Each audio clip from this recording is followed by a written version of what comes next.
Yo, what's up guys? Welcome back to another episode. Welcome back to another video of the KameGarage. Merry Christmas to everybody. I hope you guys are enjoying the holidays. Stay safe out there. I wanted to bring you guys up to speed, give you a little sneak peek of everything that we have going on for our cars. Yes, you heard it right. We have cars, not just one. Right now it's 2025 Christmas Day, so we're jumping a little bit into the future just to show you a little sneak peek of everything that we have going on for the cars. Let me show you. You guys can see right here, we got Z1, C1. We got a bunch of packages for the G35. We have C1 white pipe, we have Berg test pipes, we have an oil cooler, we have a timing chain kit, we have a quick release steering wheel, aftermarket Momo steering wheel, we have a new cowl for one of our cars, we got a Z1 oil pan spacer as well, since we are going to supercharge the car. Now I'm gonna give you a little sneak peek of the G35, how it's currently looking on 2025 Christmas Day. But in the next videos, you guys should know everything that happened to the G and why it looks how it looks currently. But here is the G35. There you go guys. As you guys can see, the G35 did get fully wrapped. We do have the This Racing Ready bumper on. We still have the concept wheels. We got new tires. You guys will see that later on. We have other couple mods that we've done to the car that you guys are gonna see in the next videos. We still have the trunk. It's a little faded, but it's been years since I had it on, and that's what happened to it. But here's a little look, a little walk around of the G35 currently. We do have a lot of stuff coming up, as you guys saw in those packages, but that's currently the G35 right there. Yeah, the grill is clapped. Gonna do something about that as well. But I hope you guys enjoy that little preview and, you know, update, real life update of the G35 currently 2025. Is the G35 worth buying on 2025? I believe so, and maybe buying them for 2026. I 100% would agree. Those cars are really cheap to buy right now. I think they are going to become the new wave of S15s, S14s, the Silvia's cars. With more of those cars going crazy on takeovers, you know, getting destroyed and everything, they're going to become rare. So finding a nice, mint, prestigious one is going to be, you know, a little bit more rare. But our G35 still on the works to be a track car, race car. You guys saw a lot of the mods that we have going on. We have the supercharger and everything in there. So I just want to give you guys a little update. Now I hope you guys enjoyed the video. Remember to like, subscribe, comment down below what's the best mod for the G35. Let me know your thoughts. If anything, enjoy the video guys.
Well fam, today's the day.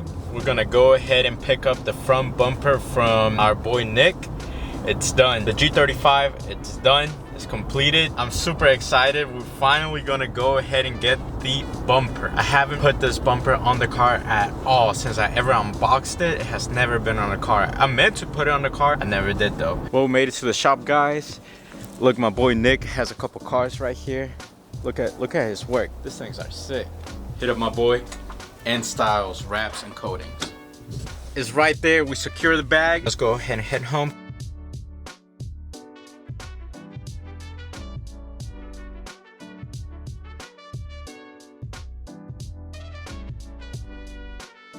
We're finally doing the reveal of the G35. It looks amazing. The sunset's going on, so you know we're gonna get that little golden hour. But right now, let's go ahead and unveil the G35. I'm so excited. Hope you guys love it just the way I do.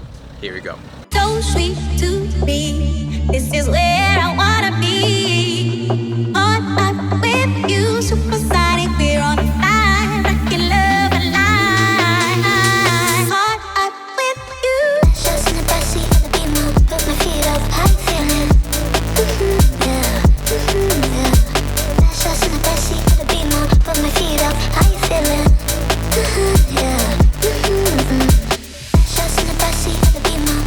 I'll get you guys a little clip of how it looks at night under some crazy lighting. Best lighting ever, the gas station lighting.